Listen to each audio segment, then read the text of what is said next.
Hi guys, welcome back to my channel. I'm so excited to be filming again. It's been a really long time and I just gotta say that this time of life has been really interesting. It's been, I know, hard for a lot of you, including myself, but it's also been really life-altering in a good way. I just want to share with you guys some of the stuff that's really been helping me get through the days and bring joy and peace. I just want to share the things that I've been doing that I know will help you guys. And so if you're interested, keep on watching and subscribe. So one of the things that I feel like has contributed to my lackluster in life and in mood has been my lack of music. Music has always been such a big part of me. I made a playlist for you guys. You know, the other night I put on Native American flute. Something about that sound is so soothing to me. I put on a candle, I was in my room, and I was like just straightening up my bed before bed and straightening up my room before bed, and I just was zoning out to it. It was just really relaxing. Let me see. And then as I'm going on walks, I'm hearing wind chimes. I'm like, I want a wind chime. Like the sound of that is just so relaxing. I don't like it at night. It's kind of scary. The first one I made, I don't know, a couple weeks ago. This one is zone out, soothing vibes, and I feel like this is just more kind of chill, rainy day, morning, like having your coffee, doing some writing, or just cleaning up your kitchen or whatever. It's just like kind of want something like to just chill, and we've been doing a lot of chilling, haven't we?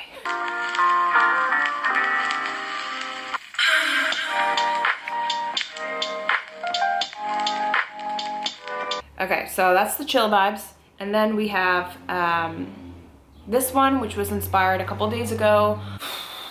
And I just thought to myself, sunny days are coming, better days are coming, and some music to give you inspiration, uplifting, hope. And that's why I called it Sunny Days Coming.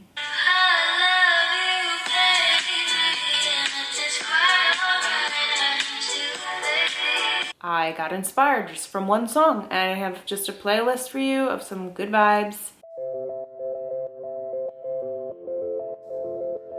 A daily ritual of rest and a commitment. I found that in this time where I feel like we all are struggling with the unknown and having some anxiety, we want to retreat. And I know we've always kind of struggled with this, I think, as a society, with our phones and Netflix and all that, but I feel like in this time, especially where there's a lot of chaos, we just want to escape that. So we'll cling to, Netflix, we'll cling to our phones, on our computers, whatever you can get lost in. And not that that's bad to do sometimes, but for me in this time, I feel like God really stripped me of the things that were holding me back and distracting me. And I think in this time where I could have been really indulging in that, I couldn't. My computer just stopped working. And it really, really bothered me because I knew that I couldn't upload and I couldn't have like my creative flow going during this time where I feel like it was like the best time to do it. I felt like I just was stripped of that, and so many other things that happened that I knew just wasn't a coincidence, where I couldn't use my husband's 2 computers. I know that I was stripped of that so that I can just rest, dwell in my thoughts and in what I feel like the hard things that I didn't really want to deal with or look into. And so that was kind of deep, but that's what I've experienced. And I feel like in a time where you want to escape, maybe in this time, find a daily rest, a resting period where you can just feel those feelings that you have. And it's completely normal to have fear or, anxiety, or you're worried about something. You're a human, you're going to experience those things, but sometimes you do have to just look at the things that you need to work on in yourself. And I know I talked about this with you guys, that I had so much that I was trying to work on, and I had been struggling with so many different emotions, but I really feel like I got to think and pray and just marinate in it. Quieting your mind from distraction and noise can help so much with refocusing on your priorities and rekindling so much of the things that you've dreamed about. Now, on the opposite spectrum, daily commitments, sorry I'm rambling, but this can give you a sense of accomplishment each day. And not to have a big list, just something that you can commit to every single day where you feel some kind of structure. I know for me, I like to feel like I'm in control of something or have some kind of structure. And now that with this whole schedule and us being home together and being stuck, you feel completely out of whack. And having something as small as, I'm gonna go to bed every night and have the kitchen clean, so in the morning when I wake up, it's done. Like just one thing. I'm gonna wake up in the morning and do my stretches and my, like, I don't know, 10-15 minute yoga. For me, I've been trying to dedicate time to wake up earlier before the baby so I can get my mind right, get my body right. And I think the one I said with the kitchen, I'm trying to do too. So I think just setting that little thing for yourself can just help you feel somewhat like normal living, you know?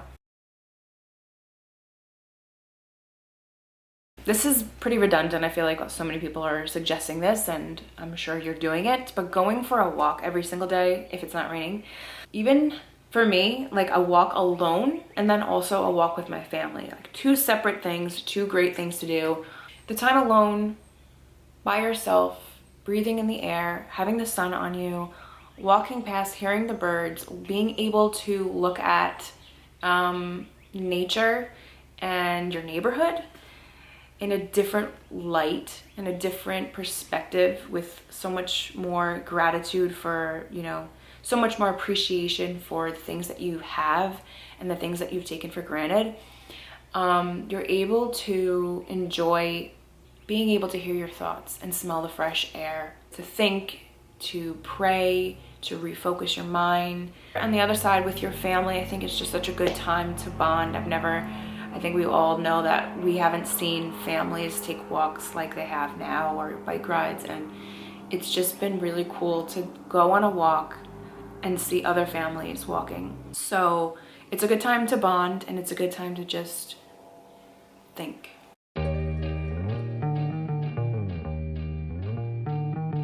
My digital church, my virtual church, the one that is in Portland. Gosh, I cannot talk. Yeah. We're gonna redo that. Great. Pastor John Mark has been doing a daily mini sermon. I guess it's like anywhere from 10 minutes to like, anywhere from like 9 to 13 minutes long. And the insight and wisdom that it has brought has been such a blessing to me and my husband. It has truly been such a like peaceful time. It's just been really enjoyable to hear from him every morning and gain perspective, and it's something to bring hope. So I so encourage you guys to listen to them. I love their messages, but this daily one has just been so good during this time. So see it? Okay. Great words.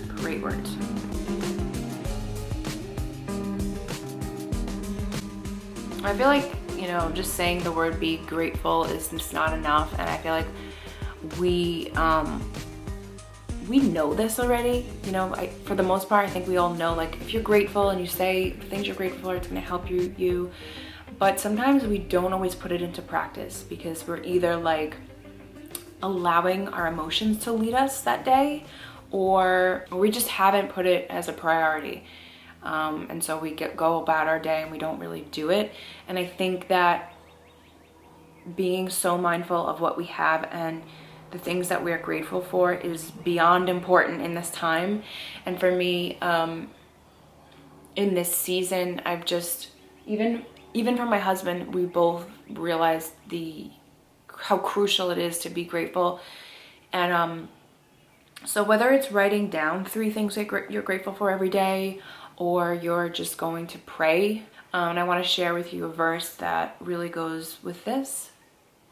Rejoice in the Lord always. I will say it again, rejoice. Let your gentleness be evident to all. The Lord is near. Do not be anxious about anything, but in everything, by prayer and petition, with thanksgiving, present your requests to God, and the peace of God, which transcends all understanding, will guard your hearts and your minds in Jesus Christ. By prayer and petition, with thanksgiving, present your requests to God.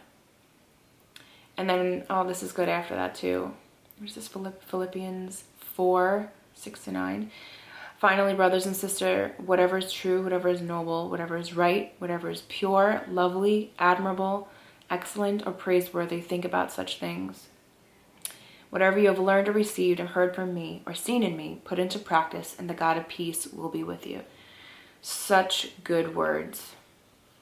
And then another one is Colossians 4:2 is devote yourselves to prayer, being watchful and thankful. And such a time as this for us to just be so deep in prayer and so deep in gratitude and being thankful for the things that we do have, because just like that, it could be gone. We've been forced to look at the things in our life that we did take for granted. I mean, you guys have seen it, okay? Let's keep it real. You've seen my past videos. You've just seen from who I was a couple years ago to now. And I think that in this time of my life, I've been really not as grateful as I should be. And not as, joyful as I should be. And I've really tried to make it a commitment to just say the things I'm thankful for. And if I'm having a rough day or something, like I'm just saying, like, thank you, Lord, thank you, Lord, thank you for my health right now, thank you for the sun being out, thank you for a roof over my head and food. So, gratitude. Allow this time to bring out the child in you. And if you have children, then I'm sure it's a lot easier to do that, because you could build a fort or do a craft or just watch a Disney movie. But if you don't have kids, or you just have a little baby that's, not old enough to do stuff, remembering the things you did as a child are so important. I don't know why lately in this time I was telling my husband, I'm like, I just keep getting flashbacks of like when I was little, and I'd be in my room and I'd be playing Barbies, and I just was in like a whole other world, and like all the troubles in the world like didn't exist. I was a little kid, I didn't know anything. And then just playing with my animals outside and coloring and doing crafts with my mom, like painting, everything, like just all those things just were so peaceful for me, and it inspired me to get this. I had this since my wedding, actually, because I think I got this, or someone got this for me. No, I think I bought it. I was like, when I'm on the plane to our honeymoon, I just wanted to color. I don't know why, but I did. So I actually haven't until now started coloring. And I bought, ones that had like better colors, because I only had the primary colors, but yeah. So it's really made me want to do that. Honestly, I can't wait till Araya grow up, so not grow up, but get bigger so we can color together. I was thinking about puzzles. I've never really worked on a puzzle, but I know people enjoy it, and maybe I would. Cool. My camera overheated, so I needed to take a break. But I was just saying that it's just a great time to just, have fun. I was thinking, me and my sister were talking about scrapbooking. I haven't done that since, years ago, and I used to love scrapbooking. Maybe you and your children can do it. Maybe you by yourself or your husband. A vision board is a great time to do that. We don't have our printer anymore, and I was just thinking I want to redo mine. I was in the middle of mine before I moved, and I never got to actually put it together. Anything, painting, filming, like creating, just getting out of your typical self and just doing, creating, being a kid again. And And so this is my top, I actually don't even know how many there are, however many things to help you get through this time. I love you guys so much, and I am praying for you, for the country, for myself, and comment below if you have any requests. I'll see you in my next video. Ciao.